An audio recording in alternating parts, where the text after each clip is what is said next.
Environment था एक different, एक सिविल वॉर का फियर था, एक कॉन्फ्लिक्ट था। सारे म्यूट नहीं है, I guess all of them are mute. और उसकी एक पर्टिकुलर कंडीशंस के अंदर उसकी जो थ्योरी थी जो वहाँ पे दी गई। अच्छा, उस थ्योरी के अंदर बेसिकली वो ह्यूमन नेचर से स्टार्ट करता है और वो कहता है ह्यूमन नेचर जो इंसान की है that is selfish, that is brutal, violent etcetera etcetera. और उसी नहीं ऊपर वो अनम्यूट कर दें बोला नहीं वो जो वो तो उस पे अनम्यूट आ गई होगा, उन्होंने क्या ऑटोमेटिक हो जाएगी या भी मल्टीप्लाई करना है। ठीक है। अच्छा, तो उन्होंने हाफ ने कहा था कि ह्यूमन नेचर जो है वो सेल्फिश है, ब्रूटल है, वायलेंट है एक्सेट्रा एक्सेट्रा। और उसी बुनियाद पे वो स्टेट ऑफ नेचर की तरफ जाता है और वो कहता है कि जो एंशिएंट टाइम्स पे, प्रिमिटिव टाइम्स पे जो इंसान मौजूद थे, the people who were there in the primitive times, the first people who came on this planet, what kind of life they lived. So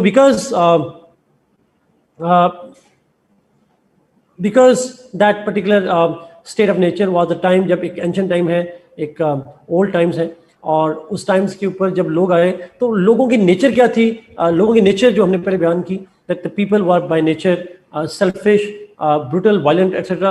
therefore जब वो यहाँ पे दुनिया में आए इस प्लैनेट के अंदर, तो they started fighting each other. Each one had the lust of power and glory and each one tried to create his hegemony, and each one trying to capture and kill and injure everybody, because everybody was your rival and enemy, and there was chaos, anarchy, violence, life was short, nasty, brutal, etc etc। uncertainty का element था, fear था हर तरफ, as a result of which people got fed up of this life and they ultimately have to go and find some kind of solution to that problem, and they thought that the best solution is to have a contract। उनको एक contract करना पड़ा, और वो जो contract था that was done by the people among each other. और उस कॉन्ट्रैक्ट के अंदर लोगों ने फिर कुछ लफ्ज़ बोले जिसका जिक्र मैंने लास्ट क्लास में किया था, and they surrendered in that contract. हम सारे सरेंडर करते हैं एक बंदे को, एक पावरफुल बंदे को, या एक ग्रुप ऑफ जो पीपल है उसको हम सरेंडर करते हैं अपने सारे के सारे राइट्स। और एक कॉन्सेप्ट डेवलप हुआ जिसको हम कहते हैं एक सॉवरेन का कॉन्सेप्ट डेवलप हुआ। You surrender all your rights to somebody, you give all the powers over yourself to somebody, and that's what we call the sovereign concept. So sovereignty was created, master was created, चाहे वो individual हो या council हो, somehow that was the case. But वो individual हो या council हो, that was not representing the public, he was ruling the public. वो उनको रिप्रेजेंट नहीं किया था, लोगों ने इलेक्ट नहीं किया था उसे, लोगों ने उसको सरेंडर किया था, चाहे बंदा हो या असेंबली हो। अल्टीमेटली जी उसका इम्पैक्ट क्या निकला? द इम्पैक्ट वाज दैट हम उसको फिर हमने कहा कुछ फीचर्स हैं उस कॉन्ट्रैक्ट के, उनमें से हमने पहला पॉइंट उठाया कि स्टेट क्रिएट हो गई, और वो स्टेट जो थी वो आर्टिफिशियल थी, बिकॉज स्टेट इसलिए क्रिएट हो गई, एक सॉवरेन बन गया, पॉलिटिकली ऑर्गेनाइज कम्युनिटी बन गई, और एक सॉवरेन बन गया जो कि एक रूलर था, मोनार्क था, या असेंबली ऑफ मैन थे। And then we said it's artificial state है, मैन मेड है। फिर हमने कहा कि इट्स अनकंडीशनल सरेंडर। फिर हमने कहा कि जो सॉवरेन होगा वो वन पर्सन या मल्टीपल पर्सन होंगे, काउंसिल होगा। और फिर साथ ही उसके अंदर हमने बात की कि उसके अंदर कुछ और भी, जैसे it was a kind of unilateral contract, उसकी बात की गई। और आखिर में हमने कहा इट इज़ इररिवोकेबल कॉन्ट्रैक्ट। ये इररिवोकेबल कॉन्ट्रैक्ट है जो कि रिवोक नहीं हो सकता। तो हमने आखिर में उसको रिलेट किया उसकी टाइम्स के साथ, और हमने कहा कि जो अगर हम इसको यूज़ करें हाब्स के टाइम पे, through this social contract theory, using this logic, using this historical interpretive logic, Hobbes tried to justify the absolute powers of the king, Leviathan, and that is why we believe that उसकी जो theory है, it is different from the traditional royalists, because traditional royalists were supporting the king through the lens of the divine right, while Hobbes supported the king from an unconventional historical, interpretive, logical way, and this is how he is different. So एक जुमला अगर मैं आपसे पूछूं, मैं गनवा आपके सवाल पे आ रहा हूँ, अगर मैं आपसे पूछूं क्या हाब्स की थ्योरी को थ्योरी ऑफ डेमोक्रेसी भी कह सकते हैं आप, या it is a theory of power politics?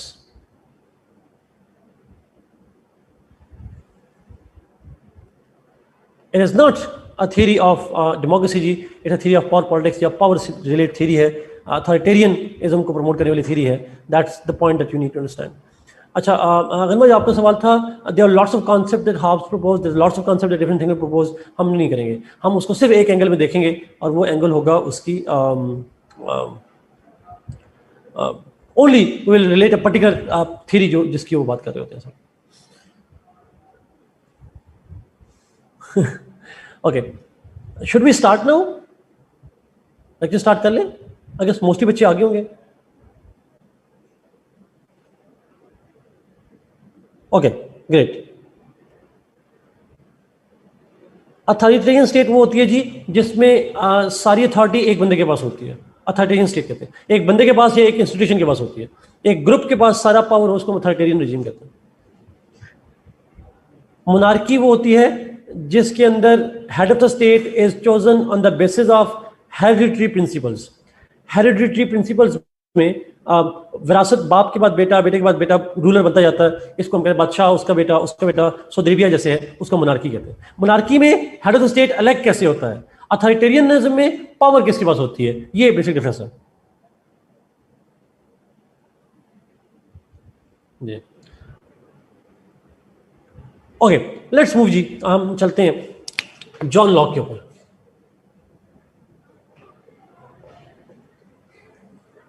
Thank you. John Locke, नहीं छुना तो नहीं पानी, नहीं ठीक है। John Locke was born in 1632 and he died in 1704। Date of birth में फिर भूल जाऊंगा शायद, जरा चेक कर लीजिएगा। नहीं आप नहीं, आप अच्छा आसान रेलेवेंसी नहीं करनी, ओके। जॉन लॉक की थ्योरी के ऊपर जाते हैं जी। जॉन लॉक की जो थ्योरी है वो बड़ी इंपॉर्टेंट है। कंपैरिजन में सवाल आता है बट कंपैरिजन के ऊपर मैं बाद में आऊंगा कैसे करना है। John Locke was born in, इसकी बायोग्राफी से स्टार्ट करेंगे। He was born in England, वो भी इंग्लैंड में पैदा हुआ था। His father was an attorney, उसके फादर एक लॉयर थे, वकील थे। And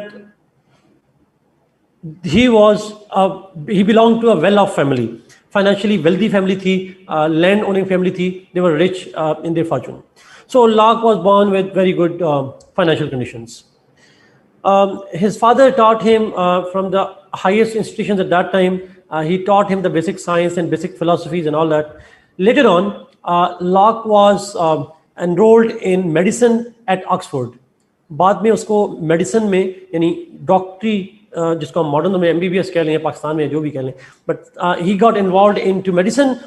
he enrolled as student of medicine in Oxford, जहाँ पे उसने अपनी मेडिसिन के अंदर बैचलर्स कंप्लीट किया। He did his degree in medicine and then he started working as a physician, as a doctor. उसने ऑक्सफोर्ड में ही काम करना शुरू कर दिया। So he was influenced by the philosophical debates, but by profession he was a doctor. And as a doctor, he met with somebody which had a profound impact on his life.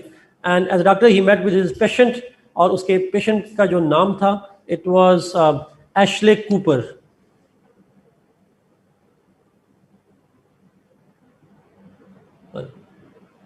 Ashley Cooper was the name of that patient who became his lifelong friend. Ashley Cooper का बाज़ किताबों में शायद आपने पढ़ा हो तो title भी लिखा होगा, Earl of Shaftesbury. Cooper, yes, COOPER। और इसको टाइटल अर्ल ऑफ शॉफ्टसबरी भी कहते हैं आप, लेकिन नाम उसका जो है वो एशले कूपर है। This Ashley Cooper was one of the founding members of the Whigs party. Google करेंगे मिल जाएगा साजिद, अर्ल ऑफ शॉफ्टसबरी, SHAFTSBURRY, शॉफ्टसबरी। अच्छा ये टाइटल था उसका। बात क्या कर रहा था? He was the founding father of wigs party. ये बड़ी पॉइंट है। नजर नहीं आ रहा जी, वो डॉक्टर मेहरा लिखी हुई नजर नहीं आ रही कहीं पे, तो आई डोंट नो वो कैसे ऐड करें। विग्स पार्टी जो है दैट वाज, मुझे नजर आ रहा है, मैं सॉरी कमेंट कर लेता हूँ बीच में। विक्स पार्टी का फाउंडर था। मैं इस डिटेल में बाद में आऊँगा, विक्स पार्टी क्या थी और वो सारी चीज़ें क्या थी, नहीं इस पे बाद में आऊँगा। अच्छा, यस, आप कह सकते हैं अली रिपब्लिकन पार्टी से था। रिपब्लिकन पार्टी नहीं, मतलब रिपब्लिकन था, पार्लियामेंट की पावर की वजह से। Anyway, with him, Locke got interest in politics and political philosophy. He started taking part in active politics, and he started writing on political philosophy. वो लिखता रहा political philosophy के वजह से। He wrote different works on it. जो सबसे important किताब है लॉक की पॉलिटिक्स के हवाले से, that is called the Fragments on Government.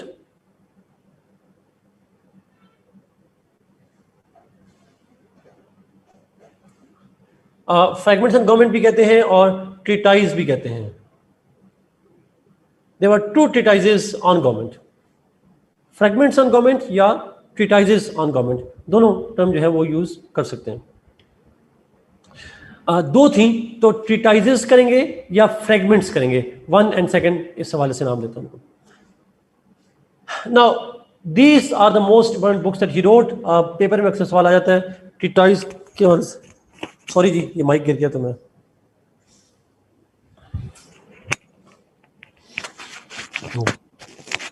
अब ठीक है। So he wrote that treatise on the government or fragments on government, or this is the most important work that he had. He lived up to 1704 sorry ji, 2 separate books हैं exactly, but continuation of एक जो है वो दूसरी की continuation है। Market बड़ा clear है, वैस मार्केट बड़ा क्लियर है। अब बाकी को नजर आ रहे हैं?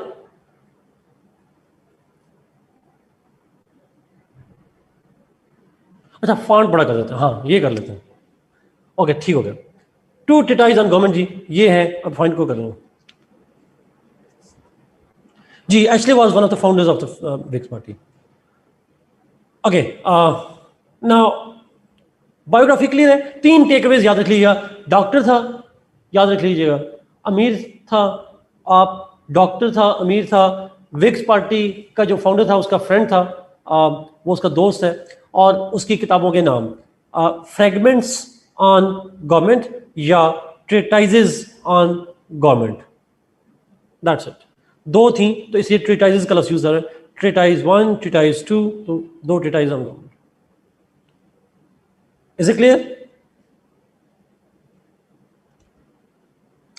Let's see why he wrote what he wrote. Context क्या है?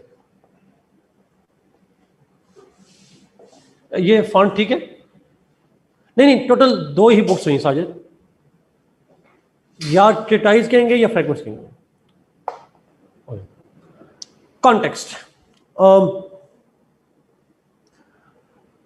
हमने बायोग्राफी कीजिए, ज़्यादा इंपॉर्टेंट नहीं है बायोग्राफी, आप पढ़ लीजिए बस। एक दिन में रख लें कि उसके जो डॉक्टर था उसका दोस्त था विक्स पार्टी का एशले कूपर, और उसकी किताब का नाम है fragments on government.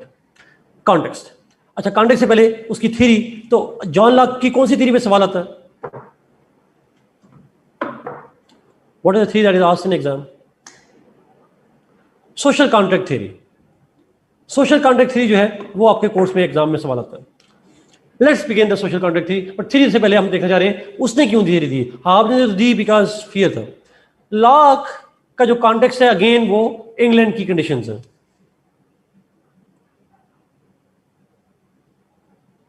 Conditions in England eight that time. अच्छा, आप में से कुछ लोगों ने अगर किताब जाके पढ़ी हो घर में या कोई टॉपिक पढ़ा हो, तो मैंने हाफ्स की दफ़ा कहा था फियर था सिविल वॉर का।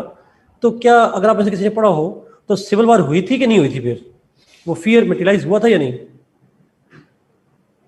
एनीबॉडी?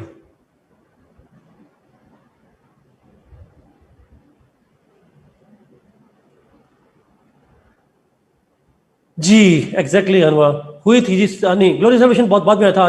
ये ग्लोरियस रेवोल्यूशन बाद की बात है। उससे पहले वार हुई थी 1642 में।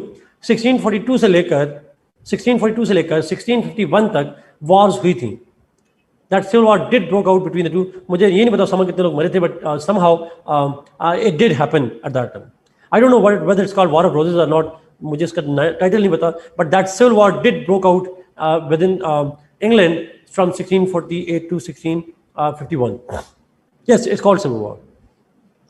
अच्छा, जब लॉक पैदा हुआ उसके 10 साल बाद सिविल वॉर स्टार्ट हुई थी, और एट दैट टाइम वो फिर एक प्रोसेस चलता रहा, समहाउ एक 9 years तक डिफरेंट इंटरमिटेंट वॉर्स थी, डिफरेंट वॉर्स होती रहीं, और उस वॉर के दौरान, उस वॉर के बाद, और लॉक का बचपन है, लॉक की अर्ली एज है. Interestingly, in that war that broke out, Locke's father and mother participated and fought on the side of Republicans. जो लॉक का बाप था, उसकी मां थी, they both fought on the sides of the Republicans. So बादशाह के साथ थे या पार्लियामेंट के साथ थे? On whose side his parents were? Parliament. They were against the king. As a result of that war, monarchy was there, but it got significantly weakened. And since the end of the war, England was at peace.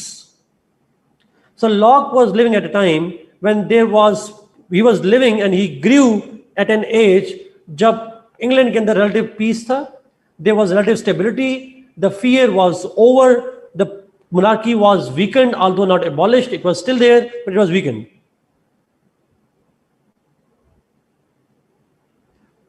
मैं इसका गलत use तो नहीं करूंगा, but it was not the birth of strong constitutional monarchy. आप strong के बजाय आप ये कहें it was birth of the constitutional monarchy, that will be more appropriate.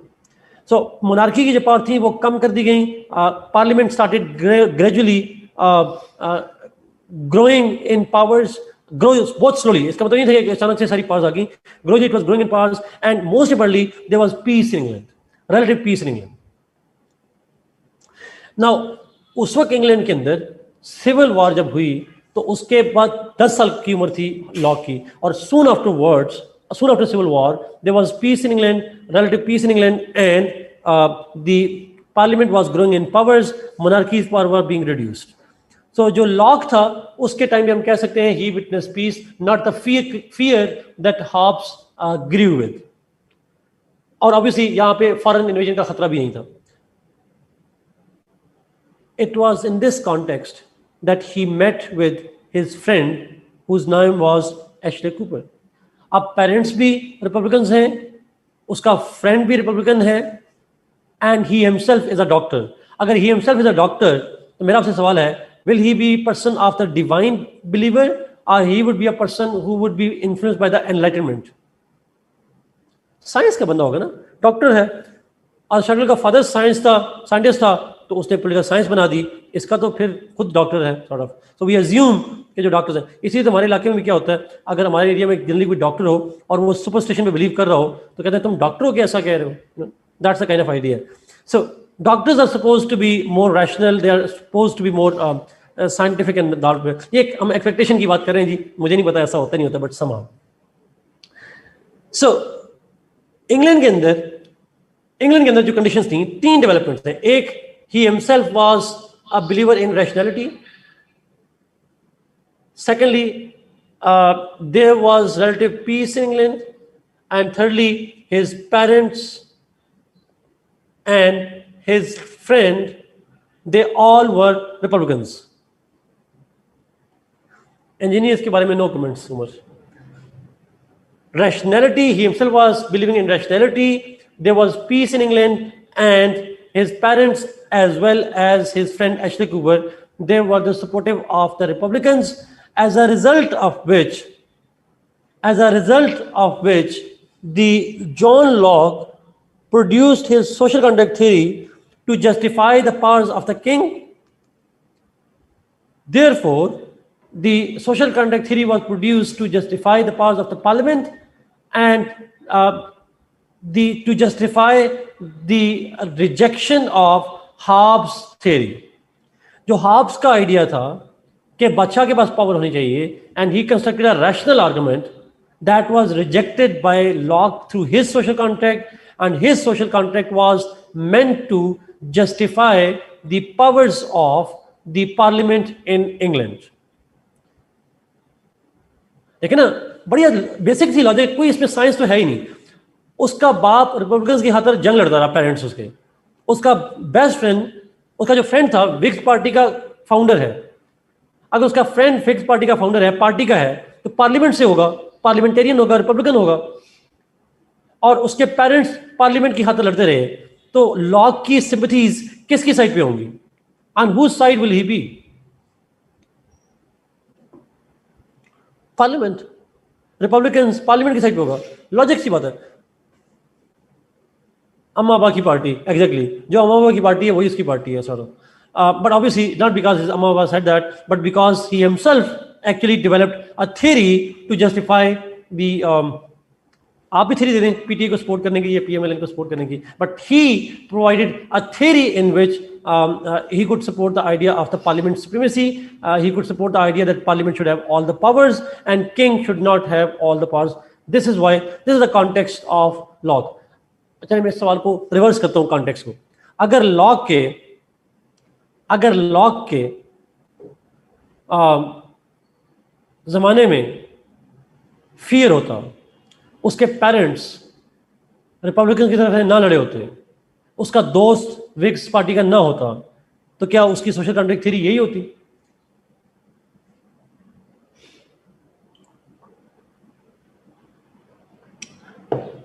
He would have supported Hobbes, exactly. So इसका मतलब ये हुआ, हाँ, अगर डॉक्टर भी ना होता, exactly, प्रीस्ट होता तो फिर, absolutely. So his theory was given to justify the supremacy of the parliament. Ikra, absolutely, that's true.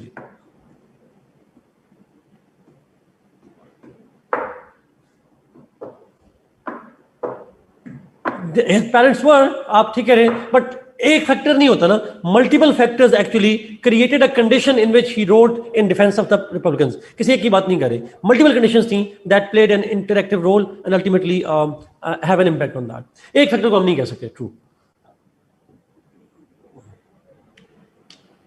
Okay, let's go to the theory जी। अब जरा थ्योरी पे जाते हैं। Locke begins his theory by explaining human nature.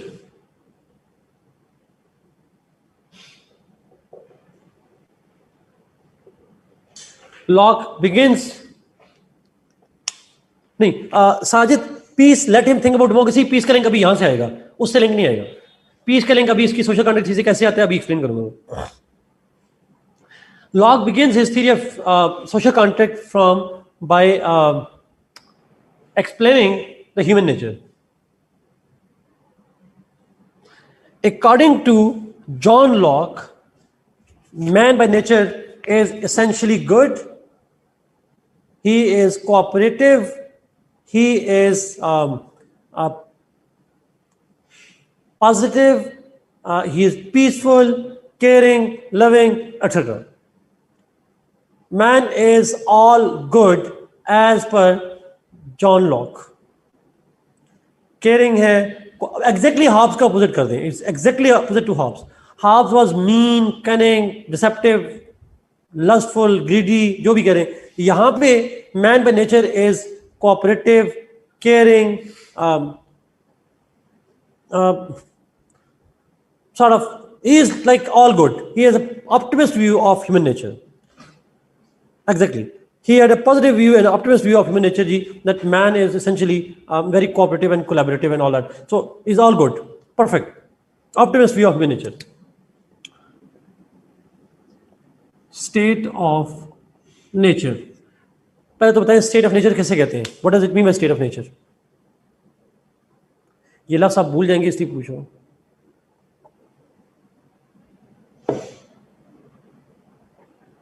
हालात, conditions,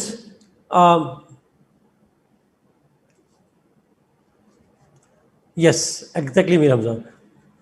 Conditions, circumstances, किस जमाने की circumstances की बात हो रही है? At what time? What is the time that we are talking of? Ancient times, नहीं, civil war नहीं, ancient times पे, 17th century की बात भी नहीं हो रही, नहीं, present reality की बात भी नहीं हो रही। It is the time of the जब स्टेट नहीं थी, जब दुनिया में नए नए इंसान आए थे, eight that time state of nature originally when man landed on this. आप में से कल किसी ने मूवी देखी है 300 सीजन, सॉरी, बिल्कुल नए नए इंसान तारीख में जब आते हैं, that was the time when, जब इस तरह के लोग थे, when these kind of people were there, सारे अच्छे लोग थे, तो स्टेट ऑफ नेचर में किस तरह की कंडीशन होगी, what type of life would be eight that time? तो आपको क्या इमेजिनेशन आती है, क्या हो रहा होगा? Life was peaceful. There was peace, they were happy, there was tranquility, there was harmony. हर तरफ सुकून चैन था तरफ. It was a time when man was contented, man was happy, man was satisfied, he was social, he had interacted with each other, they had यानी a kind of फिर देखिए question यही आपका सवाल आ रहा है.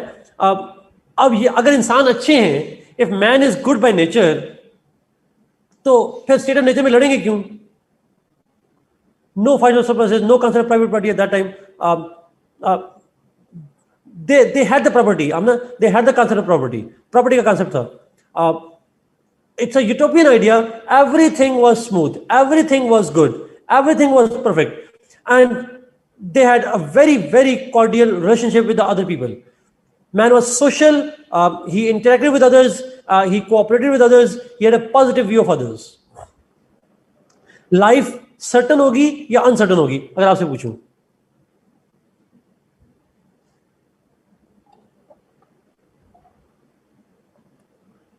Life would be short or long?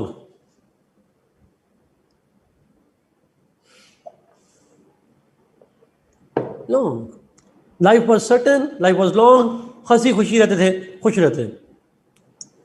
Why we talk about tension theory? सब आप कोर्स में है, इसलिए CSS पास करना है, इसलिए पढ़ रहे हैं. सिंपल. नहीं होगी तो हम क्यों पढ़ रहे होते? ऑब्वियसली बात है. So the point is, वो कहता है कि जब इंसान नए नए आए थे तो अच्छे इंसान थे और इसलिए पीसफुल एनवायरनमेंट था सारों का सारा. अच्छा, मैं समझ को लिंक करूंगा, आपका सवाल मुझे समझ आ रहा है, मैं इसको अभी लिंक कर रहा हूं मैंने. Now if everything was good, if everything was going fine, then what happened? Why? अच्छा, यहाँ पे मैंने आई डोंट नो, मुझे जरा प्लीज याद कराइएगा. Did I explain to you yesterday about a term pre political and pre social state of nature?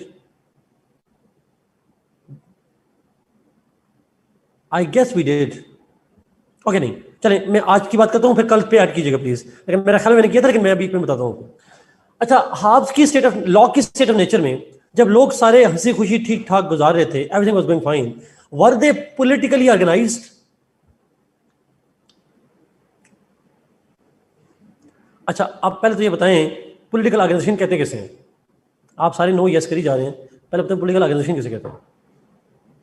ये political science का बच्चा बता सकता है, बाकी नहीं बता सकता.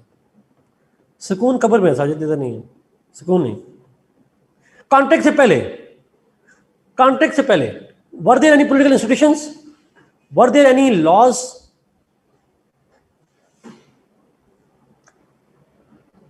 Exactly Ikrar, absolutely. अच्छा, मैं इसको आसान तरीके कर लेता हूं जी, सुनिएगा प्लीज. पॉलिटिकल ऑर्गेनाइजेशन से मतलब है क्या पावर वर्टिकल डिस्ट्रीब्यूटेड थी? Was there anybody who would dictate them and they would have to follow the orders? Was there someone who has more powers than others? Was there anybody who would command and others will obey? कोई law था कि law में इसको authority है, इसको नहीं है? तो it was not the case. Tribal leaders, yes, but यहां पे ट्राइबल लीडर्स की बात नहीं हो रही. Tribals नहीं थे, they were one people. There was no law, and no law means nobody had the authority to enforce the law, nobody had the authority to make the law. So everybody would. इसका मतलब है ये जो society थी, इसमें political organisation नहीं है, power की वर्टिकल डिस्ट्रीब्यूशन नहीं था. It was horizontal equality. If it was horizontal equality, no vertical authority, that is called, तो इसको हम कहते हैं state of nature was pre political. Politically organize नहीं थी. They lacked any political organizations. No hierarchy of powers. Asad, absolutely, that will be the best word.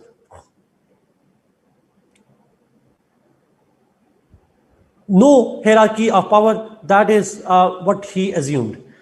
Second चीज, वो जो लोग थे, did they have a society? मैं उम्र इसको दोबारा एक्सप्लेन करूंगा. Did they have society? आप सोसाइटी किसे कहते हैं?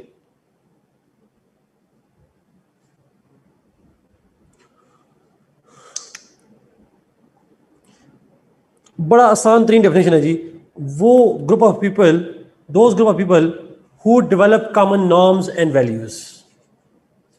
When the people live at one particular place, having common norms and values is called society. अच्छा, norms और values क्या होती हैं? What does it mean by norms? मतलब क्या है इसका? एग्जाम्पल ना दीजिएगा, सच बताना. Rules, exactly. अच्छा, रूल्स, अखलाकियात तो नहीं कहेंगे, स्टैंडर्ड्स का लफ्ज़ ज़्यादा अप्रोप्रिएट हो जाएगा. अच्छा, सेट स्टैंडर्ड्स. स्टैंडर्ड्स क्या होते हैं? मैं simplest of definition, norm is that yardstick that distinguishes between good and bad. Do's and don'ts are absolutely. What is good and what is bad? Not accepted by all. That standard is accepted by all. This is good and this is bad. You develop a yardstick to distinguish between what is good and what is bad. Do's क्या कर सकते हैं? Don'ts क्या है? जब ये society मिलकर ये नॉर्म, ये चीज डेवलप कर लेती है, तो कहते हैं हम ये नॉर्म्स आ गई. सोसाइटी वो ग्रुप ऑफ पीपल है who have common values of good and bad. जैसे हमारे माशरे में एक खास किस्म का एक्शन अगर मना हो और किसी और सोसाइटी में अलाउ हो, तो हम कहते हैं कि हमारी वैल्यूज डिफरेंट है. It's simple. हमारे लिए वो एक्सेप्टेबल हो, दूसरों के लिए एक्सेप्टेबल ना हो, तो वो जो है वो डिफरेंट हो जाती हैं. हमारा कल्चर डिफरेंट है, हमारी वैल्यूज डिफरेंट हो जाती हैं. सो सोसाइटी के अंदर कॉमन वैल्यूज का होना जरूरी है, और वैल्यूज से मतलब है common sense of good and bad का होना जरूरी है. नाउ यहाँ पे सवाल ये है, जो लॉ की सिर्फ नेचर है, did people have the distinction between good and bad? इस बात से आपको क्या लगता है? Yes,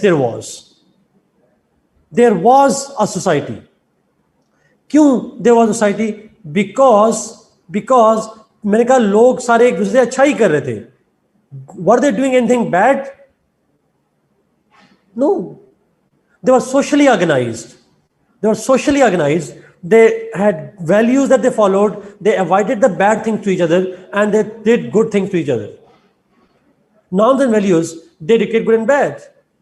And that norms and values pushed people to do the good and avoid the bad. तो उसकी जो स्टेट ऑफ नेचर है, दैट वाज सोशल. जहां अच्छे बुरे की सेंस हो और लोग उस अच्छे बुराई को स्टैंडर्ड माने, that's called society. And according to John Locke, उसकी जो स्टेट ऑफ नेचर है वो पॉलिटिकली ऑर्गेनाइज तो नहीं थी, बट सोशली ऑर्गेनाइज थी. So it was pre political but not pre social. His state of nature was pre-political. Political organization तो नहीं थी, but it was pre-social. That's what is the Locke state of nature. समझ आ गई है जी? आगे चलें? Should we move?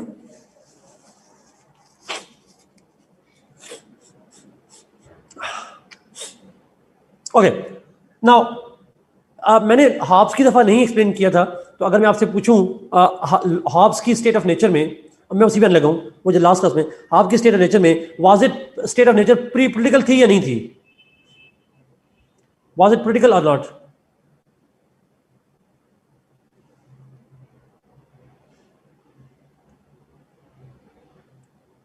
It was not politically organized means it was pre political. देखिए ना, स्टेट ऑफ नेचर में तो वहां पे हर वक्त लड़ाई झगड़ा होता था. They used to fight with each other and there was no political organization. अच्छा, लॉब्स की स्टेट ऑफ नेचर में हर तरफ एनार्की, chaos, कॉन्फ्लिक्ट था. So were they a society? कोई सोशल नॉर्म नहीं थी. There was no sense of good and bad at all. No, जहां माइट इज राइट हो वहां नाम तो हो ही नहीं सकती ना. That was the condition. तो हॉब्स की state of nature pre political भी थी, प्री सोशल भी थी. लेकिन लॉक की state of nature pre political तो है लेकिन प्री सोशल नहीं है, मतलब सोशल थी. हाँ, lock state of nature was pre political but social. ये रट्टा लगाने का कोई फायदा नहीं होगा, समझ के करेंगे तो ज्यादा समझ आ जाएगी please. It's simple, because everybody cooperate with each other, therefore the society existed. Socially organized थे, लेकिन कोई पॉलिटिकल अथॉरिटी नहीं थी उनके दरमियान में। अब इसी पॉइंट से अगले पॉइंट पे चलते हैं। लॉक कहता है because they were not politically organized and that was the first major drawback. कैसे ड्रॉबैक था?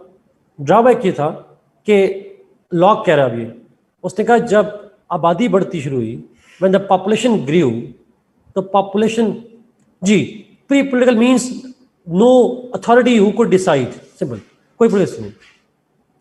अब मैं लॉक पे आ गया जी, वापस आ गया लॉक पे। लॉक के अंदर लॉक ने कहा कि लोगों के दरमियान में कोई पॉलिटिकल ऑर्गेनाइजेशन नहीं थी, कोई ऐसा बंदा नहीं था जो उनके दरमियान में फैसले कर सकता, who could decide and take decisions और डिक्टेट। हाँ, सोशली ऑर्गेनाइज्ड थे।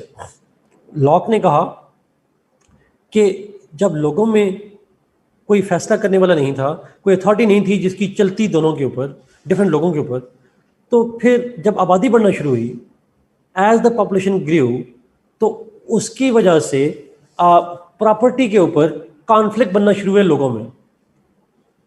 The people developed disputes mainly over property. कैसे? आबादी बढ़ने से पॉपुलेशन में कैसे हो जाता है? बड़ी सादा सी मिसाल है, वो घर, वो फैमिली जिसके अंदर वारिस ज़्यादा हों, अक्सर लड़ाइयाँ होती हैं। ऐसा होता है जहाँ वो बड़ी वजह हो सकती है, लालच भी कह सकते हैं, जो भी कह सकते हैं, but somehow that's always that's what happens. अच्छा, होता ही है। इसको मैं ज़रा मार्क्सिज्म के एंगल में लिखता हूँ। If there is more people, you need more property for food and you need more property to live, as a result of which there is conflict on resources. Exactly, Gurutalan. उसका impact क्या आया? जब आबादी बढ़ेगी, limited area होगा irrigation का, जहाँ से, या ट्रीज कम होंगे जहाँ से वो खाते पीते होंगे, और डिमांड बढ़ती गई, सप्लाई कम थी, रिसोर्सेज कम थे, तो जिसकी वजह से प्रॉपर्टी डिस्प्यूट बनना शुरू हुआ। ये मेरी प्रॉपर्टी है या तुम्हारी प्रॉपर्टी है? आप एक बाप के 3-4 बच्चे होंगे, कॉन्फ्लिक्ट शुरू हो गया होगा कि ये लैंड कौन सी लेगा, वो कौन सी लेगा, बहनों को देना नहीं देना, जो भी पेट्रियार्की की डिबेट्स हैं, somehow conflict started emerging in those territories. So property की डिस्ट्रीब्यूशन की वजह से कॉन्फ्लिक्ट बनना शुरू हुए लोगों के दरमियान में। जब प्रॉपर्टी की वजह से कॉन्फ्लिक्ट बनना शुरू हुए, when conflict started occurring because of the property, intra-family conflicts और inter-family conflicts भी, दोनों सेंस में, when this thing started happening, तो अब लोगों में conflict resolve कौन करवाए? Who should resolve those conflicts? Was there any political authority? Was there any higher authority who could dictate them? There was no one. There was no judiciary, there was no law, there was no law-making person, no law-executing person. कोई भी नहीं था। लोगों को ख्याल आया अब क्या करें, हमारे दरमियान में कॉन्फ्लिक्ट शुरू हो गया है। So to resolve that problem the people got together at one place, एक जगह पे इकट्ठे हुए, and they spoke a contract.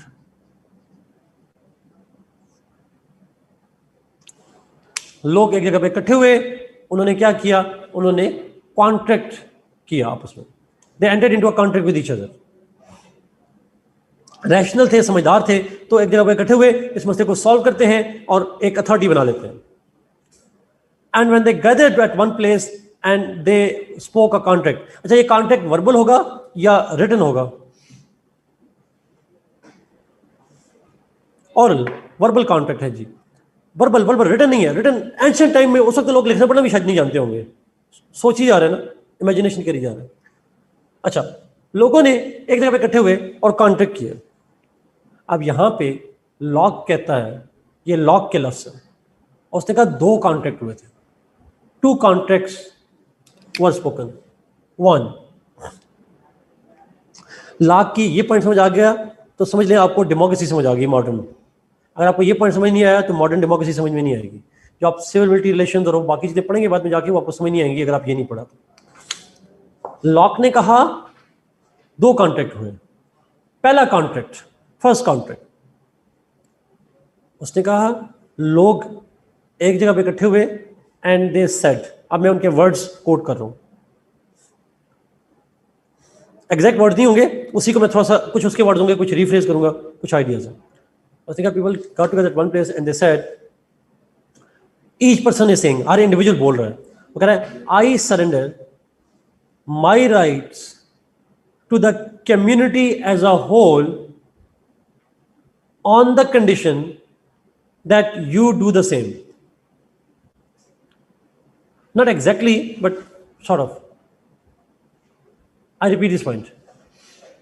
Lock ने कहा कि I myself surrender all my rights not to a man, not to assembly of man, but to the community as a whole. तमाम लोगों को कलेक्टिवनेस जो उनकी है कम्युनिटी की, उसको सरेंडर करता हूं, बट एक शर्त है। कंडीशन क्या है? On the condition that you do the same. साथ में बैठे हुए बंदे को कहा तुम भी ऐसा करोगे। उसने तीसरे को कहा, तीसरे ने चौथे को कहा, चौथे ने पांचवें को कहा, पांचवें ने छठे को कहा। Each one is saying to each one of them that I am willing to surrender the rights over me. मैं राइट सरेंडर करने के लिए तैयार हूं अपना, किसको? You all, community as a whole, but इस शर्त पे कि तुम अपने ऊपर भी राइट पूरी कम्युनिटी को दोगे। So everybody surrendered all their rights to everybody as a whole. Exactly Fiza, exactly Mustafa, property dispute की वजह से कॉन्ट्रैक्ट करना पड़ा उनको, दैट्स द पॉइंट। अच्छा, अब सवाल यह है, जब ये कॉन्ट्रैक्ट कर लिया और इस कॉन्ट्रैक्ट में उन्होंने अपनी अथॉरिटी किसको दे दी? Who was given all the authority?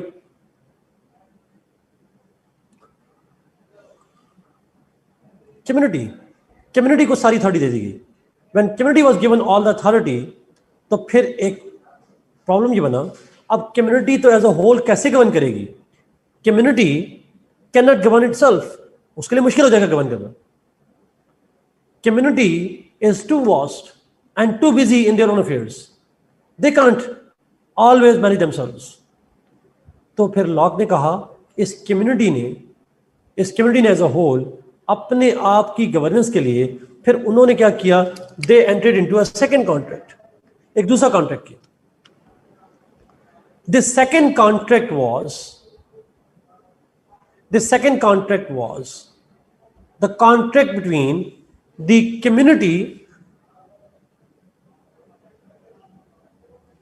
As a whole and they chose some representatives from themselves.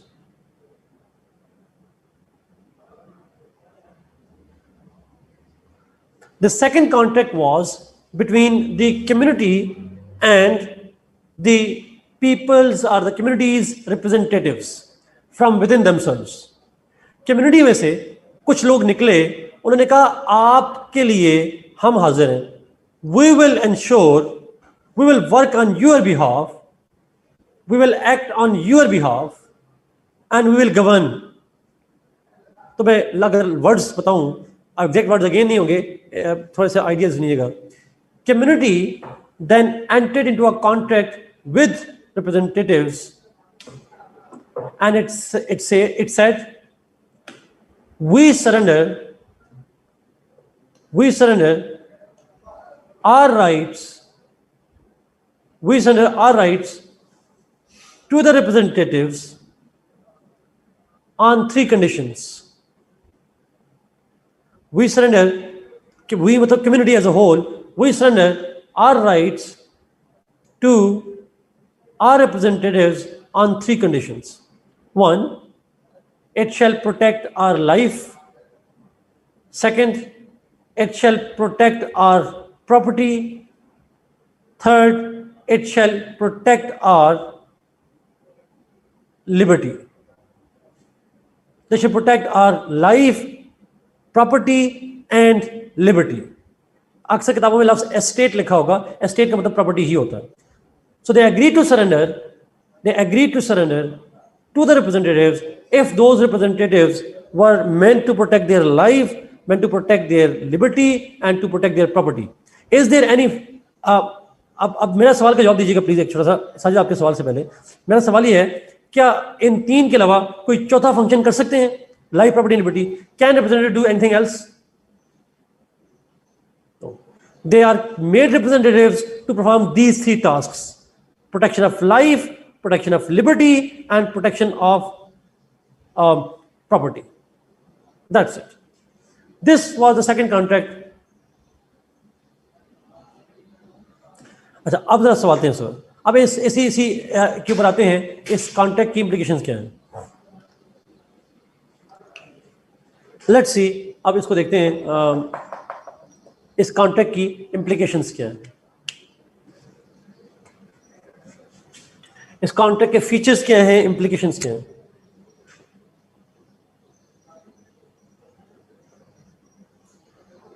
पहला, द फर्स्ट वन, अब सुन जाइएगा, फिर आपके सवाल में लूंगा इंशाल्लाह.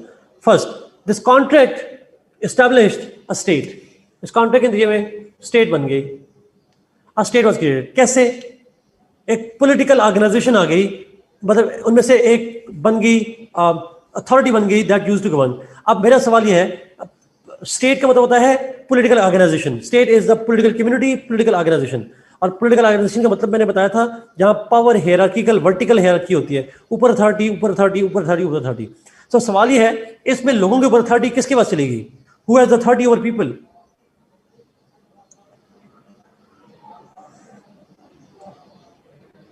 कम्युनिटी की हो गई और रिप्रेजेंटेटिव्स, दो लोगों के ऊपर आ गए. कम्युनिटी भी आ गई एज अ होल और साथ रिप्रेजेंटेटिव भी. But now were everybody equal in terms of power? No, they were not. People had less powers, the community got the powers. Somehow state came into being, political organization ban gayi, state was established. Who is sovereign in the state? Sovereign कौन है? अब पता चलेगा sovereignty का meaning किसको आता है. Community है नुमाने का, पीपल हैं, रिप्रेजेंटेटिव्स हैं, रिप्रेजेंटेटिव हैं नन. अच्छा, मेरा एक छोटा सा सवाल दीजिएगा.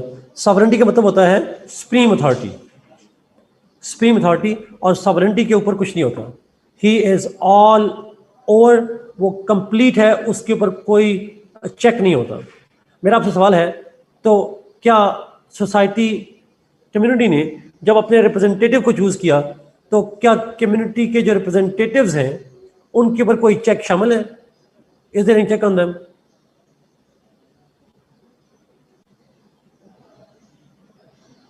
यस, कंडीशंस है चेक. 3 शर्तें लगा दी गई. कम्युनिटी ने कहा 3 शर्तें हैं, आपने हमारी लाइफ को प्रोटेक्ट करना है, आपने हमारी लिबर्टी को प्रोटेक्ट करना है, आपने हमारी प्रॉपर्टी को प्रोटेक्ट करना है.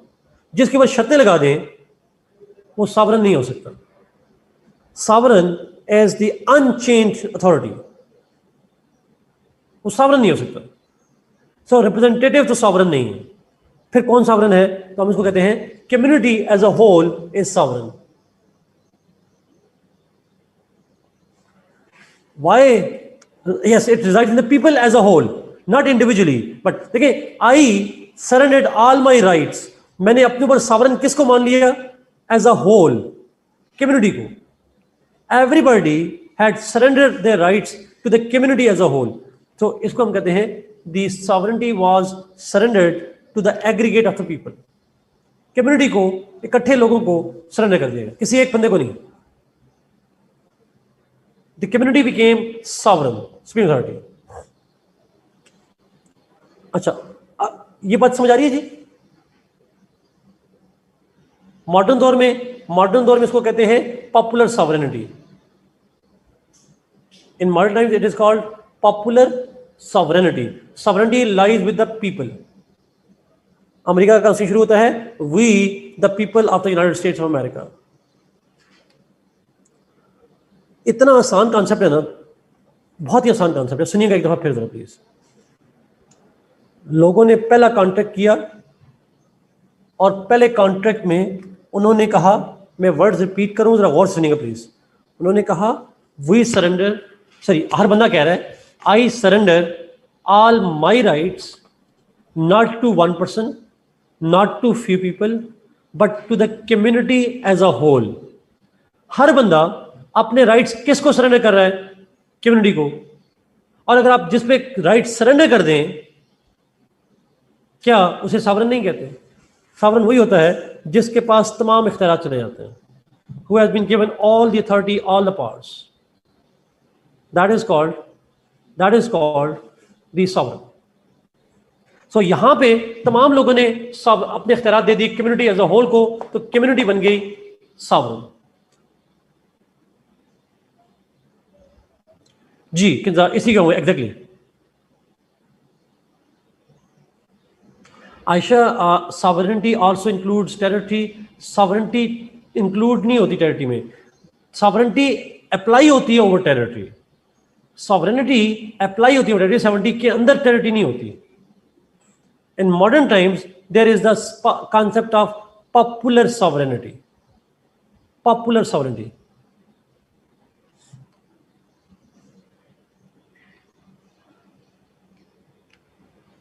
यस समझा। मैं आऊंगा ये सारे पॉइंट को रिपीट करूंगा। थर्ड पॉइंट पे आ रहा हूं, फिर आगे आता हूं। अच्छा, ये स्टेट जो बनी थी, देखिए जब ये कॉन्ट्रैक्ट हुआ तो कॉन्ट्रैक्ट के नतीजे में पीपल गॉट टुगेदर, लोग इकट्ठे हुए, उन्होंने मिलकर अपनी अथॉरिटी सरेंडर की एक कम्युनिटी को।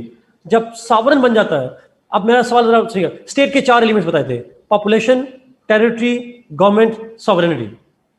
अब लोग तो पहले से मौजूद हैं, आबादी तो पहले से थी, कॉन्ट्रैक्ट से पहले भी थी, कॉन्ट्रैक्ट से पहले टेरिटरी भी मौजूद थी। कोई सॉवरेन था इससे पहले? कॉन्ट्रैक्ट से पहले was there anybody who is sovereign? There was no. Contract कर लिया, कम्युनिटी को सॉवरेन बना दिया, तो आप पॉलिटिकली ऑर्गेनाइज हो गए, बिकॉज कुछ बन गए पावरफुल, आम लोग हैं। सो पॉलिटिकल ऑर्गेनाइजेशन से क्या बन गई? State. This political organization where sovereign was community, it means a state was created. अगला पॉइंट बड़ा इंपॉर्टेंट पॉइंट सुनिएगा। तो थर्ड पॉइंट मैंने कहा दिस कॉन्ट्रैक्ट, जो कॉन्ट्रैक्ट है, इस कॉन्ट्रैक्ट में लोगों ने स्टेट बनाई, तो ये स्टेट नेचुरल है या आर्टिफिशियल है?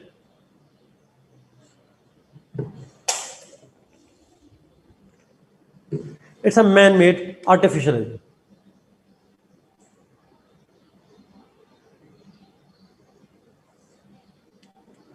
फोर्थ पॉइंट, आप जरा सोच के जवाब दीजिएगा, सब अंडरस्टैंडिंग करके।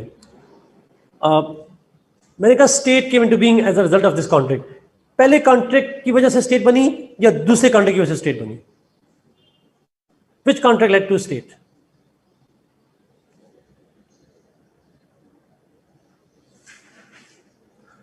चलो अब मैं एक्सप्लेन करता हूँ। Answer is first. क्यों? Answer is first, let me explain why.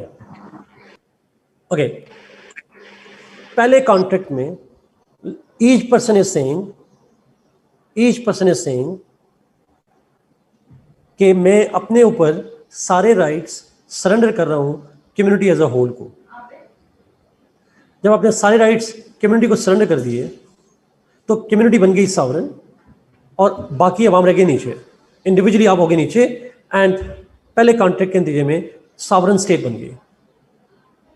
So first contract created state.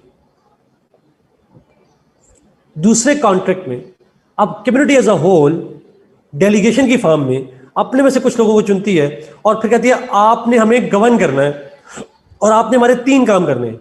आपने हमारी लाइफ प्रोटेक्ट करनी है, आपने हमारी प्रॉपर्टी प्रोटेक्ट करनी है, और आपने हमारी लिबर्टी को प्रोटेक्ट करना है। तो सेकंड कॉन्ट्रैक्ट में स्टेट ने अपने, यानी अब कम्युनिटी ने अपने नुमाइंदे चुने और उनको इख्तियार दिया कि आपने ये 3 काम करने हैं। That second contract led to establishment of a government. साथ आपने बिल्कुल ठीक लिखा। The second contract created government.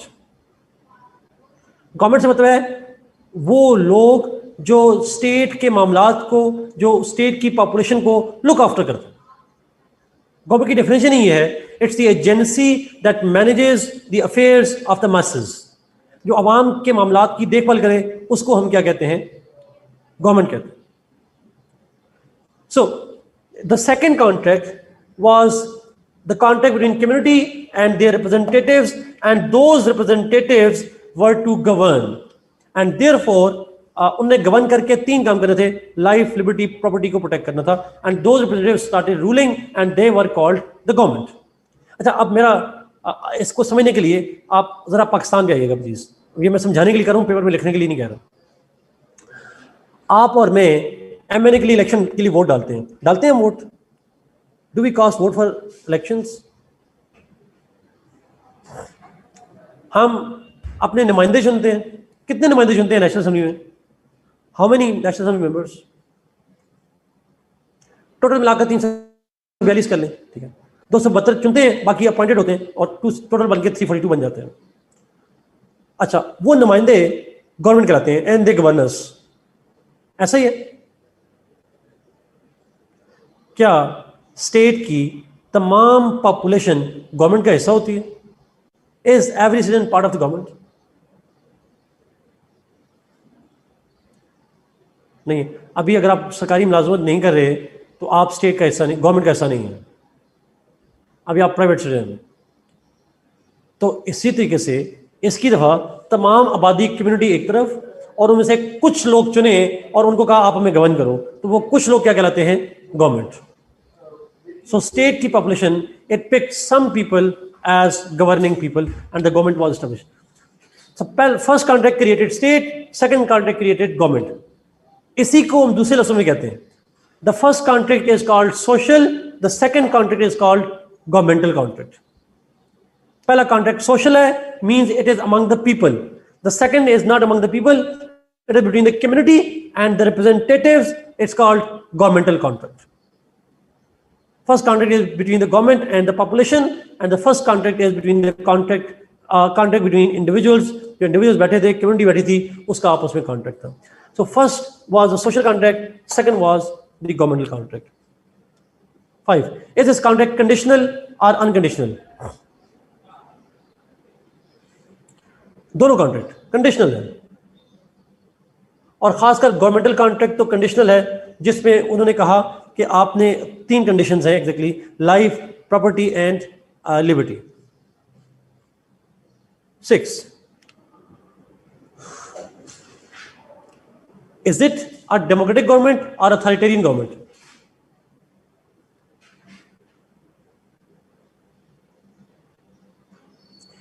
It's a democratic government. आप जरा सवाल बताइएगा, सुनिएगा प्लीज. वो डेमोक्रेसी जिसमें community governs itself through chosen representatives, उसको हम कहते हैं indirect democracy. System in which community chooses its representatives and governs itself through representatives, it is called indirect democracy. Direct democracy क्या होती है? In direct democracy, people, community does not choose representatives. वो representative choose नहीं करते, बल्कि वो खुद को प्लेटो के टाइम पे, एग्जैक्टली अरिस्टोटल के टाइम पे, प्लेटो से बल्कि पहले के टाइम पे, और वो होती थी कि जहाँ कम्युनिटी रन्स इटसेल्फ एग्जैक्टली, कोई नुमाइंदे नहीं होते थे. अच्छा, मॉडर्न दौर में हमारे यहाँ डायरेक्ट डेमोक्रेसी है या इनडायरेक्ट डेमोक्रेसी है?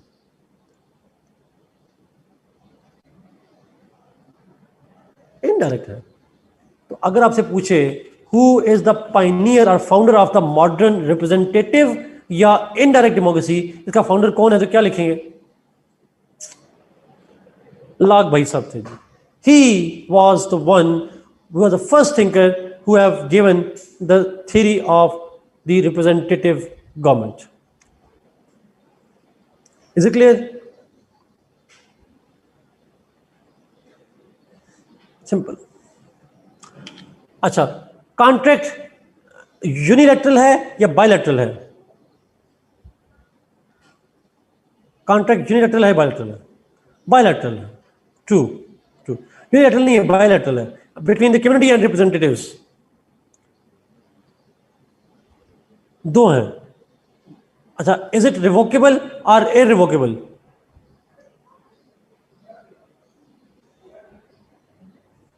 It is revocable. आप रिवोक कर सकते हैं. अगर फॉर एग्जाम्पल आपके रिप्रेजेंटेटिव आपकी लाइफ, प्रॉपर्टी, लिबर्टी प्रोटेक्ट नहीं कर सकते, उन्हें रिजाइन कर देना चाहिए.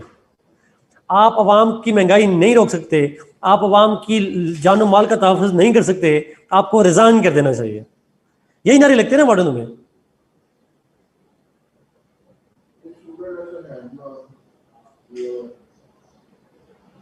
क्या है?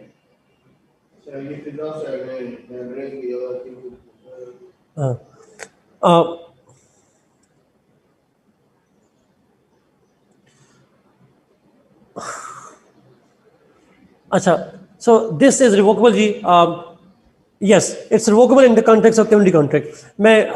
This is his theory ji, and using this theory he creates the conditions. मैं आपके सवालों पे जवाब पे आने लगा हूँ, but this is the contract in which he tried to justify the powers of parliament. इससे वाज़ेह हो रहा है कि कम्युनिटी सावरन है और कम्युनिटी के जो रिप्रेजेंटेटिव्स हैं जो पार्लियामेंट में हैं, and therefore they should have the powers. इसमें कहीं बादशाहत नहीं है. जो अवाम जिसको चाहेगी वही गवर्न करेगा, उसके बगैर कोई गवर्न नहीं करेगा, because people are sovereign in a state. This is simply his theory जी. अब मैं वन बाय वन क्वेश्चन पे जाता हूँ. थोड़ा चैट बड़ी कर दीजिएगा ताकि मैं सबके सवालों का जवाब भी दे सकूँ. जी यहाँ पे क्लिक कर दें. Okay great. If conditions not met. जी जी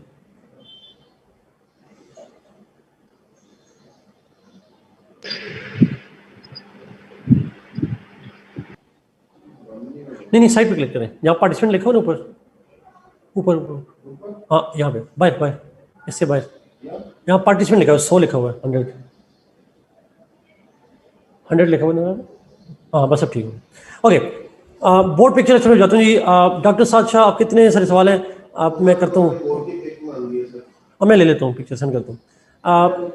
right to revolt against established government by law if the former violates people's trust is antithetic in some respect to the social contract series of other persons, analyze the statement and explain. ये contract revocable है. तो अभी हमने वैसे lock उसको नहीं पढ़ा हुआ रूसो को, तो हम उसको पढ़ेंगे तो फिर ज्यादा क्लियर हो जाएगा. साथ फिर ज्यादा मैं कंपेयर करूंगा, अभी नहीं करना चाह रहा उसको. Examine the nature of the contract expounded by Locke revolving in the submission of civil society. Again अगर आप खुद देखें साथ इसमें अगर सवाल देखें तो साथ में सवाल लिखा हुआ जी दूसरे वाला nature of social contract expounded by Locke revolving in the submission of civil society. सवाल यही है कि इसमें जो सॉवरेनिटी है वो किस तरह कम्युनिटी की करता है. सिविल सोसाइटी से मतलब है public. How public becomes powerful, that's idea. और पब्लिक कैसे पावरफुल होती है? Because each one surrendered to the community as a whole and the community then chooses the representatives and all that. That's idea. Locke was the father of the modern liberal democracy comment. Simple सा idea है. साथ again हमने चूंकि democracy पढ़ना है but simple सा idea है. इसके कॉन्ट्रैक्ट को लिखना है और बताना है कि उसके कॉन्ट्रैक्ट से जो मॉडर्न दौर की डेमोक्रेसी है जो हमने पढ़नी है बाद में जाके. बट अगेन ये जो उसकी थ्योरी है ये सारी की सारी थ्योरी डेमोक्रेसी की ही थ्योरी बन जाती है. आपका मेरे ख्याल में 15-20 मिनट रह गए नमाज को, तो मेरे ख्याल में इतनी तो कज़ा नहीं होगी आप लोगों की, अगर आप इंतजार कर लें. Pre-political means when society was not politically organized.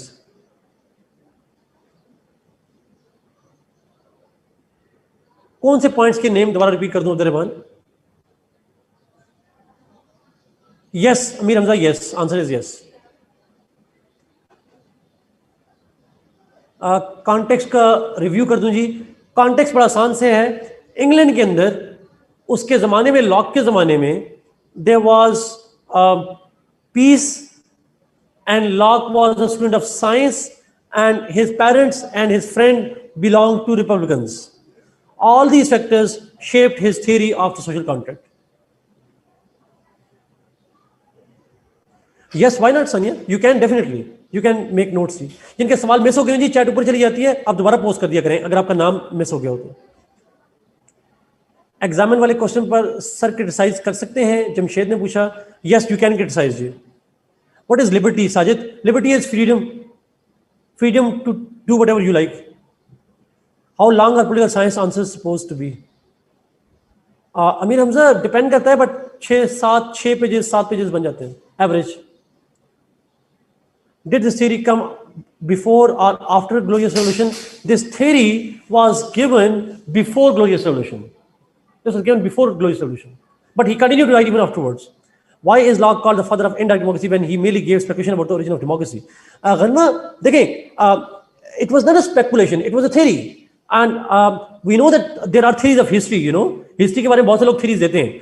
It was an assumption which was assumed, but obviously not totally assumed, considering the human nature that he had, because उसके time पे people were living a peaceful life. जब peaceful हो तो लोगों के बारे में आपका view होता है कि they are good people. उसने assume किया लोग अच्छे थे, फिर जब नए नए आए होंगे तो उन्होंने ये इस तरह से किया होगा. So in fact हम उसकी फादर इसलिए इसको मॉडर्न थ्योरी में कहते हैं कि थ्योरी हमेशा ही स्पेकुलेशन में बेस करती है. सोशल साइंस की थ्योरी स्पेकुलेशन में, कुछ ऑब्जर्वेशन थी लोगों के हवाले से, और उन लोगों की ऑब्जर्वेशन के हवाले से ही had to assume something. So government is one of the four elements of state. If there was no government existed at first contract, then how the state was formed? Because first contract में state में जब sovereign बना लेते हैं अवैस, तो sovereign जिसको चाहे government की अथॉरिटी दे दे. सॉवरन जब बन जाता है तो government becomes the authority of the sovereign. वो चाहे गवर्नमेंट को खत्म कर दे, चाहे वो गवर्नमेंट को रख ले. तो सॉवरन होना जरूरी है, गवर्नमेंट ना भी हो तो चल जाता है. मेरी आवाज आ रही होगी, लेकिन मेरे साथ मसला कोई क्वेश्चन में पढ़ नहीं सकता. अब वो एक सेकंड रुकना पड़ेगा जी आप लोगों को. वो लाइट आ जाती है तो करेंगे.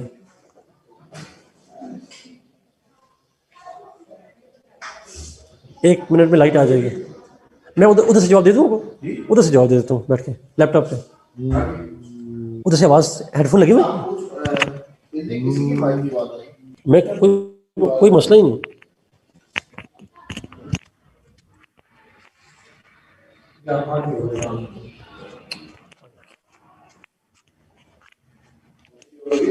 हाँ हो गया.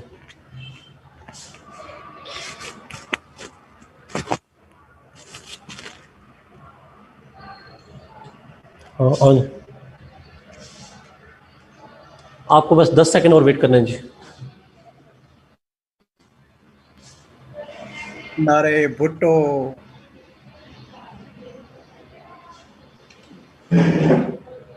ओके सॉरी जी, अब आपकी मुझे नजर आ गई. Sir biography doesn't have to be mention in answer sheet. Yes you don't need to write that. Yes it's fine. Writing आपकी डिपेंड करती है. बत्ती गई. Saad yes you can. Thank you. अभी मैं रेलेवेंस की बात नहीं कर रहा हमजा. वो रेलेवेंस का पार्ट अभी आएगा बाद में, जब हम तीनों की थ्योरीज को कर लेंगे, फिर एक थोड़ा क्रिटिसिज्म और तीनों की रेलेवेंस की बात करेंगे. बट जस्ट एक आइडिया जरूर है.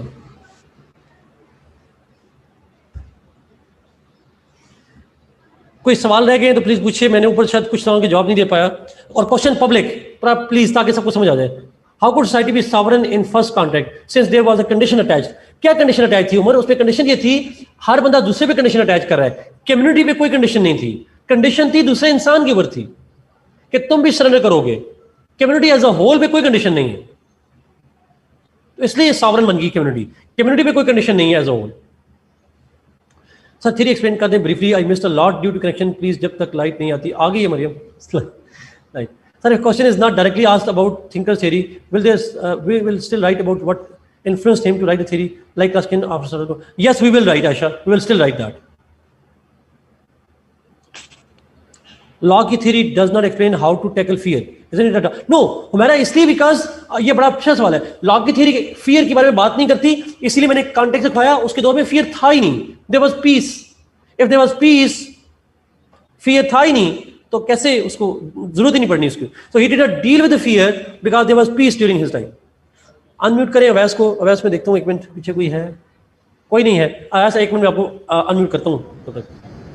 Can we compare his theory to Hobbes? You must compare his theory to Hobbes. But कैसे करना है अभी हम रूसो को करेंगे, फिर मैं कंपेयर कर बताऊंगा तरीका. I will do that later on.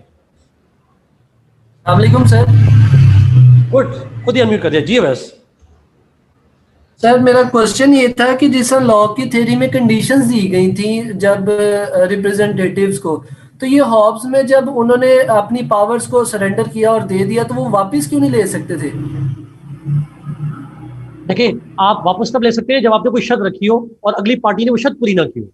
Hobbs की दफा जब सरेंडर किया गया था तो कोई शर्त रखी ही नहीं गई थी. उन्होंने कहा था बस हमसे आप हमें गवर्न करें, जैसे भी करें हमें गवर्न करें. There was no condition attach, no strings attach. जब शर्त नहीं होगी तो रिवोक किस बुनियाद पे करेंगे आप? यहाँ पे शर्तें हैं. आपने लाइफ, प्रॉपर्टी और लिबर्टी प्रोटेक्ट करनी है. अगर कोई शर्त पूरी नहीं होती फिर आप कहेंगे आपने शर्त पूरी नहीं की, आपका कॉन्ट्रैक्ट खत्म, आप चले जाए रिप्रेजेंटेटिव, हम नए रिप्रेजेंटेटिव लेकर आएंगे। Okay sir, thank you. Welcome. Umar, third point of the context. The third point of the context was that जो लॉक है उसके जमाने में उसके जो दोस्त था विक्स पार्टी का हेड एस्टर कूपर और उसके जो पेरेंट्स थे they were on the side of the Republicans, तो उन्हीं के असर में आके he also wrote in defence of the parliament and Republicans. Horizontal hierarchy का मतलब हॉरिजॉन्टल हायरार्की नहीं होती, हॉरिजॉन्टल इक्वल होता है, इक्वल। वर्टिकल हायरार्की का मतलब होता है ऊपर brigadier, major lieutenant general, major general, brigadier, इसको हम कहते हैं वर्टिकल हायरार्की। ऊपर से ग्रेड 22, 21, 19, 18, 17 करते हैं, इसको हम कहते हैं vertical hierarchy.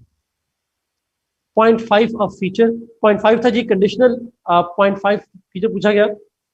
This contract was conditional, और जो खासकर सेकंड कॉन्ट्रैक्ट है गवर्नमेंटल कॉन्ट्रैक्ट वो कंडीशनल था, that representatives have to fulfil 3 conditions. They have to protect the life, liberty, and property of the people. Otherwise, they can be dismissed. Is the major difference between Locke and Hobbes theory that Hobbes believes in absolute power of government, Locke believes in empowerment? Absolutely, Maria.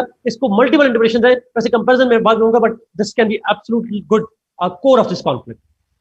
दूसरे लफ्ज़ों में, Hobbes was representative of authoritarianism, absolutism. Locke is the champion of the democracy. Istifa. Sir, I couldn't get it. Are they giving theories at the time they were present and directly observing? But you mentioned that in ancient times, I could get it to the relation of ancient times and theory. Rita, जरा please understand कीजिएगा जी, ये बहुत से लोगों को confusion होती है। वो थ्योरी दे रहे हैं अपने वक्त के लिए, अपने वक्त में बादशाह को सपोर्ट करने के लिए या पार्लियामेंट को सपोर्ट करने के लिए, लेकिन थ्योरी को एक्सप्लेन करने के लिए एंशिएंट टाइम से लेकर आ रहे हैं। पहले भी किसी ने सवाल पूछा था, जरा सुनिएगा प्लीज। होता ये है कि मैं एक छोटा सा सवाल आपसे पूछूंगा, मुझे जवाब दीजिएगा ताकि आपको समझ आ जाए थोड़ी सी। ये मार्कर है, ये मार्कर ने क्या काम करना है, तो हमें देखना पड़ेगा ये मार्कर बनाने वाले ने इसको बनाया क्यों था। मार्कर बनाने, आप जरा प्लीज आप लोग टाइप करें ना, आप लोग टाइप जरूर करें कि मेरी चीज सुन ली, फिर आप प्लीज टाइप कीजिएगा। ये मार्कर है, ये मार्कर बनाने वाले ने इसको एक खास मकसद के लिए बनाया होगा। आप, और वो मकसद इसके ऊपर लिखा होता है। अगर आपको ये मार्कर पहली दफा नजर आ जाए और आपको समझना है क्या करना है, आप इसके मैनुअल पे जाते हैं। बनाने वाले ने जब पहली दफा इसको बनाया था तो उसने किस मकसद के लिए बनाया था, और उसी मकसद के तहत आप उसको इस्तेमाल करते हैं। अब मसला ये है, 2 कंटेंडर ऑफ पावर हैं हाब्स के जमाने में। एक बादशाह कहता है मेरे पास इख्तियार हो, लॉक कहता है मेरे पास इख्तियार हो, और सॉरी पार्लियामेंट कहती है मेरे पास इख्तियार हो, आवाम के नुमाइंदे कहते हैं मेरे पास इख्तियार हो, बादशाह कहता है मेरे पास इख्तियार हो। 2 कंटेंडर है, किसकी सुनी जाए? तो हाब्स और लॉक ने कहा देखते हैं जब शुरू में पहली दफा स्टेट बनी थी कौन हुक्मरान था, हु गॉट द पावर, किसके पास इख्तियार था। तो जिसको पहले लोगों ने इख्तियार दे दिया उस हिसाब से हम डिसाइड कर लेंगे। Let's go back into the history. तो उन्होंने फिर एज्यूम किया कि तारीख में शुरू में जब नए नए लोग आए होंगे तो उस वक्त इख्तियार किसको दिया था। तो उन्होंने फिर कहानी बनाई कि जी लोग अच्छे थे या बुरे थे, उन्होंने कहानी बनाई कि स्टेट ऑफ नेचर कैसी थी, और उससे अंदाजा लगाया। हाब ने कहा चूंकि उस वक्त बादशाह को सरेंडर कर दिया गया पुराने जमाने में, और उस सरेंडर में कह दिया गया कि अब हम आपको रिवॉल्ट नहीं करेंगे, अब आपने हमेशा गवर्न करना है, हमें बस आपकी आशीर्वाद चाहिए, you should just govern as you are sovereign, we are not having any conditions. तो फिर इसका मतलब है कि अब भी गवर्नमेंट बादशाह की ही होनी चाहिए। It's the president exactly, it's just the president. और फिर लॉक ने कहा कि नहीं, पहले जमाने में लोगों ने सॉवरेन बादशाह को नहीं बनाया था, वो तो कम्युनिटी सॉवरेन थी। कम्युनिटी जिस रिप्रेजेंटेटिव को चाहे बना दे, जब चाहे रिप्रेजेंटेटिव को हटा दे। कम्युनिटी इज सॉवरेन, कोई एक बंदा सॉवरेन नहीं था। अगर उस वक्त नहीं था तो अब भी सॉवरेन नहीं हो सकता। Sovereign once is sovereign forever, वो आज भी सॉवरेन है, उसी के जरिए से वो गवर्न करेगा। This is how he links it with the history. There is only assuming the condition that जी that's true. Why Hobbes influenced by Machiavelli? Why yes Hobbes was influenced by Machiavelli, absolutely. Hobbes was definitely influenced by Machiavelli. और मेरा theories लोगों के लिए थी भी नहीं ना, ये थ्योरी आम लोगों के लिए थोड़ी होती थी। उस वक्त पढ़ना लिखना कितने लोग जानते होंगे, ये किताबें कौन पढ़ता होगा, आजकल कोई नहीं पढ़ता, उधर कौन सा पढ़ते होंगे। These books are only, these were written for only intellectuals, not for ordinary people. आम लोग तो आम लोग होते हैं, आवाम होते हैं, और ना सीएसएस होता था exactly. Is there any element of patriotism and justice in this series? No. None. और कुछ लोगों के सवाल थे जी, प्लीज सॉरी, मैं बोलते हुए फिर भूल जाता हूँ।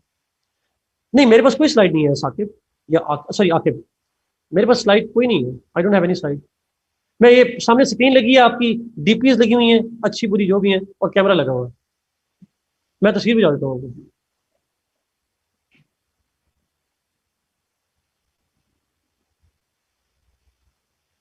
इस constitution of social contract, Asad thank you for asking good question. इसको कहा जाता है, but don't compare the constitution with this social contract, no it's not.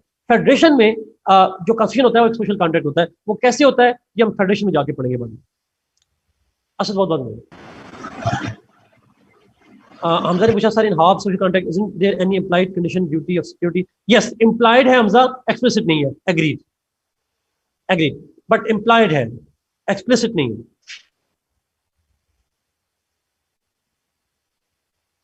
Absolutely Maria, absolutely you are right कि जो हाब्स है उसके नजदीक state is the end, people are the means. मैंने साजिद कहा यहां पे कॉन्स्टिट्यूशन की बात नहीं करेंगे, कोई कॉन्स्टिट्यूशन की बात नहीं करेंगे। First point of the feature is state. According to Hobbes, sorry Locke, the contracts created state, contract की वजह से स्टेट क्रिएट हुई जी। Locke's theory influenced major revolutions in Europe, should be mention those examples. Locke की theory ने influence किया था जी, major revolution की बात तो नहीं करेंगे। लॉक की थ्योरी ने सबसे ज्यादा इन्फ्लुएंस किया था, they influenced the glorious revolution of 1688, उसका जिक्र नेक्स्ट क्लास में आएगा, नेक्स्ट से नेक्स्ट क्लास में आएगा। और उसके बाद his theory also influenced the American revolution, yes, but detail से अगर वो थ्योरी मॉडर्न दौर से रेलेवेंट, उसकी थ्योरी की रेलेवेंस क्या है फिर लिखेंगे, अदरवाइज लिखने की जरूरत नहीं है। No, it won't be questioned कि how Locke's theory changed the political system in Europe. Political and social organization both. Yes, yes, that's all जी। आगे चलें, should we move?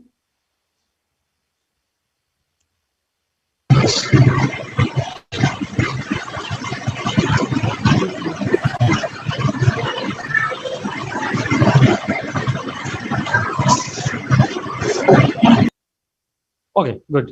अच्छा, म्यूट कर दिए। What was artificial point? Artificial point means state was created by people, so it is artificial. Yes, Locke did influence French Revolution, but French Revolution पे ज्यादा influence जो है वो रूसो का आता है, रूसो का आता है। ओके जी, लेट्स मूव, हम रूसो पे चलते हैं।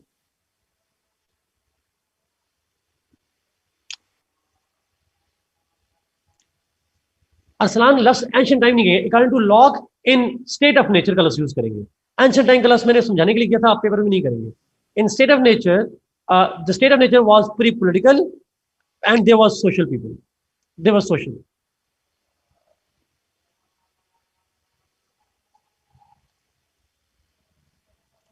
Is it clear?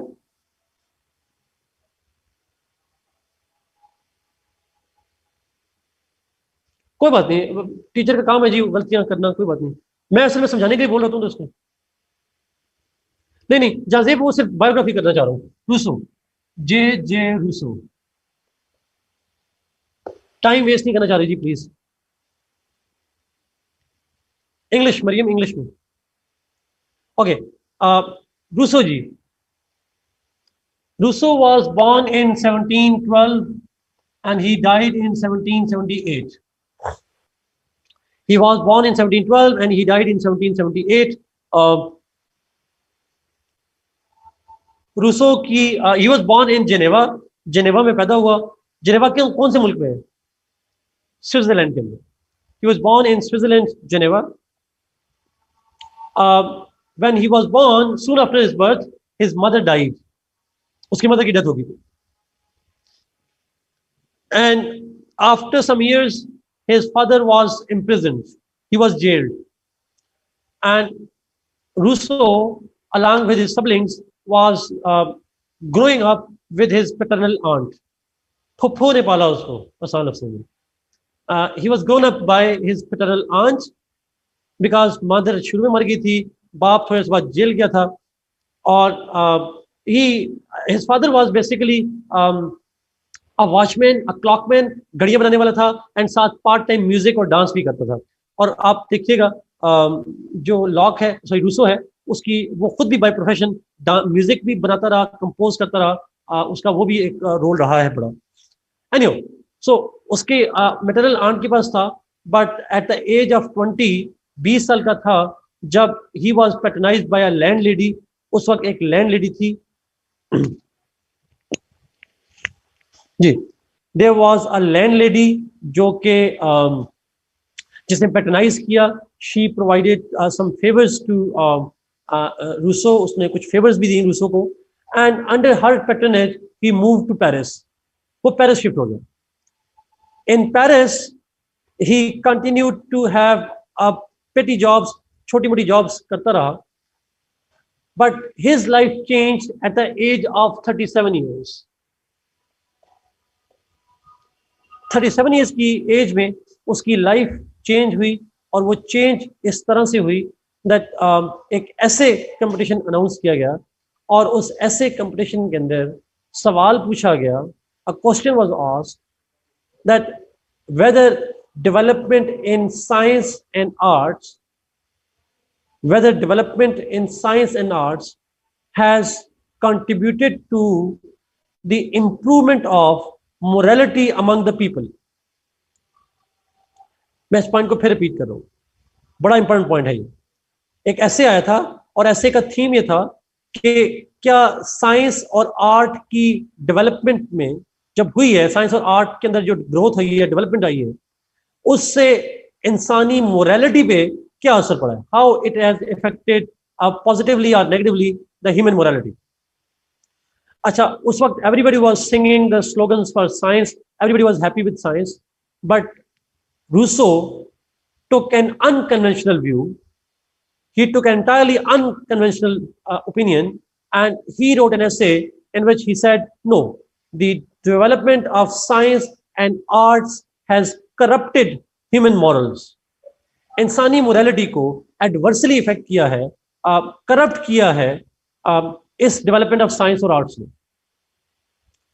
हमारे और आपके पेरेंट्स नहीं कहते जब से मोबाइल फोन आया है अखलाकियात चली गई हैं, टीवी केबल ने सारे माशरे को तबाह करके रख दिया है, और ऊपर से हमारी गवर्नमेंट कहती है टिकटॉक ने तबाह कर दिया है।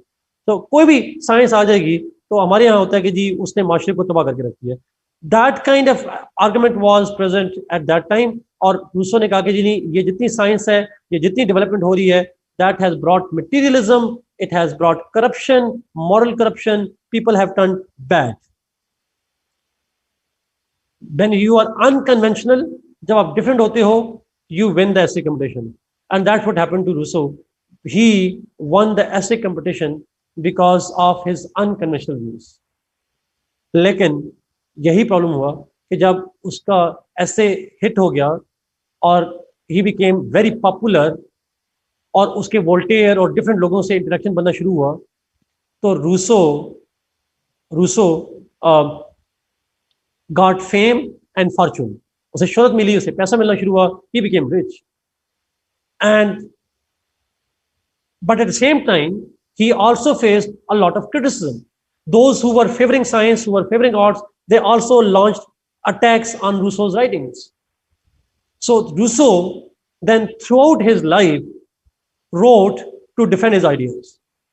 कोई नौकरी नहीं की, नशा दूसरों के टुकड़ों पे पलता रहा।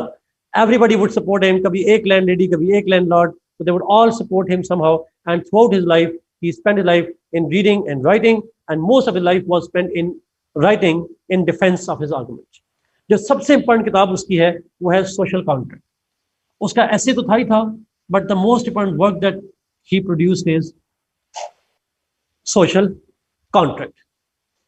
That's the name of the book, social contract. Next class के अंदर हम उसकी थ्योरी शुरू करेंगे जी, और उसका कॉन्टेक्स्ट शुरू करेंगे, और उसका कॉन्टेक्स्ट होगा कंडीशंस ऑफ फ्रांस। फ्रांस की जो कंडीशंस थी, they were the reason why he give the social contract theory.